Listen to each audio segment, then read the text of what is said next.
जय हिंद और power show में आपका स्वागत है। हमारी जिंदगी की जो भी सर्कमस्टांसेस होते हैं, सिचुएशंस होती है, जितने भी मोमेंट्स होते हैं, वहां पर हमारे पास दो चॉइसेस होती है।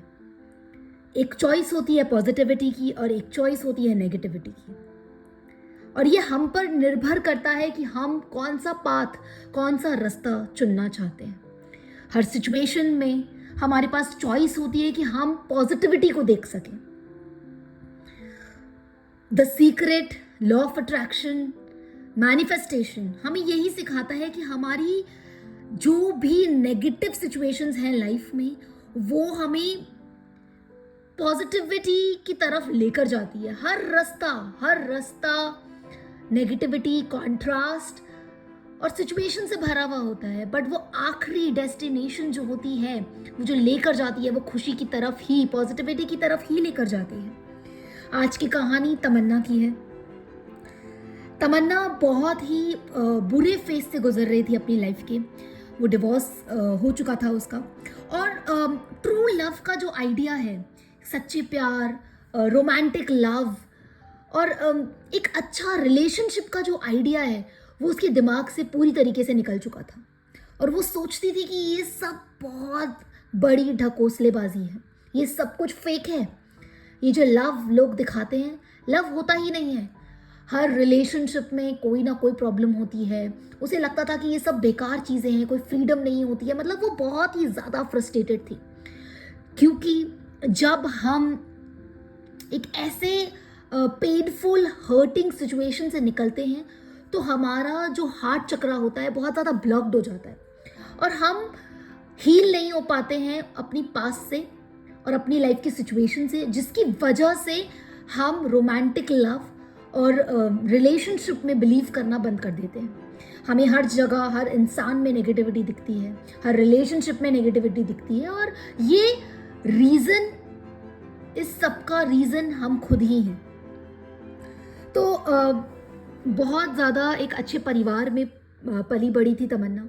उसके पेरेंट्स एक बहुत अच्छी शादी में थे, उसके ग्रैंड पेरेंट्स अच्छी शादी में थे, उसके आसपास के जितने भी लोग थे अच्छी शादी में थे, पर फिर भी उसे उस शादी में नेगेटिविटी दिखती थी। उसे लगता था कि ये सब कुछ बहुत ज़्यादा प्रॉब्लमैटिक है और मुझे प्यार नहीं मिल सकता। उसे कहीं ना कहीं डीप डाउन ये लगता था कि मैं शायद प्यार के काबिल हूँ ही नहीं। फिर एक दिन, जैसा कि हमारे सबके साथ होता है, the secret, the law of attraction, manifestation हमारी लाइफ में आता है। एक गुरु हमारी लाइफ में आता है, एक फ्रेंड हमारी लाइफ में आता है और हमें दिखाता है रास्ता पॉजिटिविटी का, खुशी का, प्यार का। वैसा ही तमन्ना के साथ हुआ। एक दिन वो अपनी एक फ्रेंड के साथ द सीक्रेट मूवी देख रही थी यूट्यूब पे स्क्रॉल करते करते, और उसने देखा कि पूरी मूवी देखने के बाद वो बुक खरीदने गई। उसने बुक जब पढ़ना स्टार्ट करी तो वो बहुत ज़्यादा अमेज्ड हो गई स्टोरीज़ पढ़ के, लोगों की सक्सेस स्टोरीज़ पढ़ के, लोगों की ये सिचुएशंस देख के कि ट्रू लव होता है, शादी होती है, and you deserve to be loved. फिर क्या था, उसकी लाइफ ने एक बहुत हसीन मोड़ लिया। उसने अपनी जर्नल उठाई, अपने ऊपर काम करना शुरू किया। अपनी जर्नल उठाकर उसने लिखना स्टार्ट किया अपनी romantic story, my romantic story.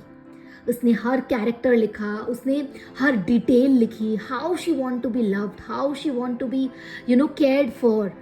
वो कैसा रिलेशनशिप चाहती है, वो कैसा पार्टनर चाहती है, उसकी स्टोरी कैसी होगी, सारी डिटेल्स उसने सब कुछ लिख दिया।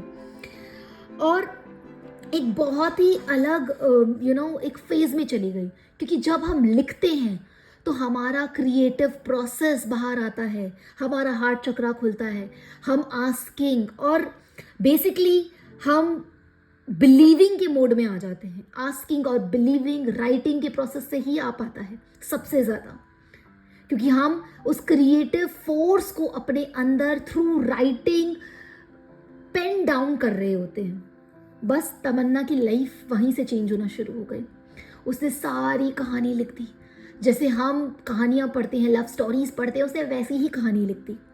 बस फिर उसके बाद उसने अपना विजन बोर्ड बनाया, द सीक्रेट मूवी में जैसा लिखा था। उसने अपनी ड्रीम्स को जीना स्टार्ट किया, उसने अपने फ्रेंड्स के साथ बाहर जाना स्टार्ट किया, उसने सेल्फ लव की जर्नी स्टार्ट करी। फिर 1 साल ऐसे बीत गया, उसने देखा कि जो उसके विजन बोर्ड पे चीज़ें थी, ट्रैवल की, एन्जॉयमेंट की, सेलिब्रेशन की, वो सब पूरी होने लग गई। वो लाइफ की एक पॉजिटिव साइड को देखने लग गई थी, वो सिचुएशन की हर पॉजिटिव साइड को देखने लग गई थी। फिर 1 साल बाद वो एक लड़के से मिली और उनकी एक परफेक्ट लव स्टोरी स्टार्ट हुई। और जैसा कि आप सब सोच ही सकते हैं, जान ही सकते हैं, वो लव स्टोरी बिल्कुल वैसी ही थी जैसी उसने लिखी थी। पर तमन्ना उस चीज़ से अनजान थी, क्योंकि उसने लेट गो कर दिया था। वो भूल गई थी कि उसने कोई स्टोरी भी लिखी थी। और एक दिन जब उसके हाथ में उसकी पुरानी जर्नल पड़ी थी, तो उसने देखा कि वाओ, वो स्टोरी सेम है जैसी उसने एग्जैक्टली लिखी थी। उसकी रियल लव स्टोरी, जो उसका पार्टनर है वैसा ही है, वैसे ही केयर करता है, वैसा ही प्यार करता है, उसे उसे वैसे ही रिस्पेक्ट करता है।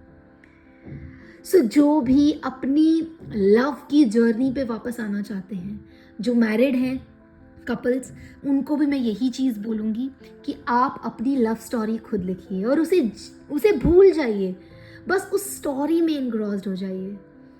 जो सिंगल हैं उनको भी मैं यही कहूँगी कि अपनी लव स्टोरी पे कंसंट्रेट करिए और अपनी लव स्टोरी खुद लिखिए, एक क्रिएटिव प्रोसेस बनाइए।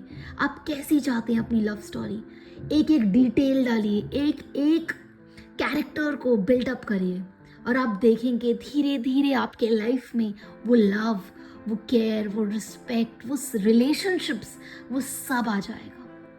इसी आशा के साथ, until next time, love you and take care.